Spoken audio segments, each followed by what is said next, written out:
this is awesome. So we're heading into the queue for Rapterra. There's all this theming, all this storytelling on the pamphlets. Oh, there's a little zebra figurine.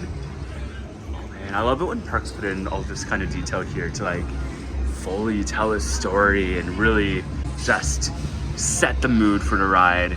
Oh, there's even a reference to Deuce, which is the old Lost World ride that used to be here. It's awesome.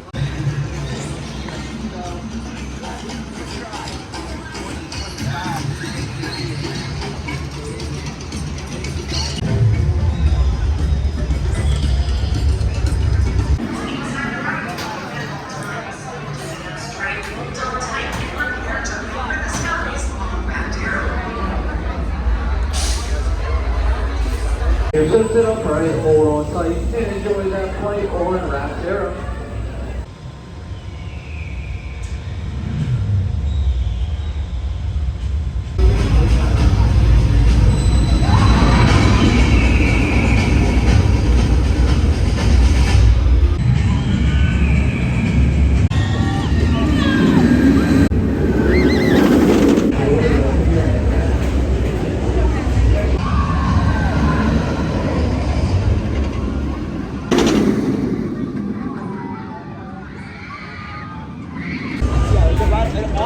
Feels like dancing, and I love dancing, so I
Welcome back, Red Train. I hope you guys enjoyed that ride. When the train reaches the street, stop taking the front of the train.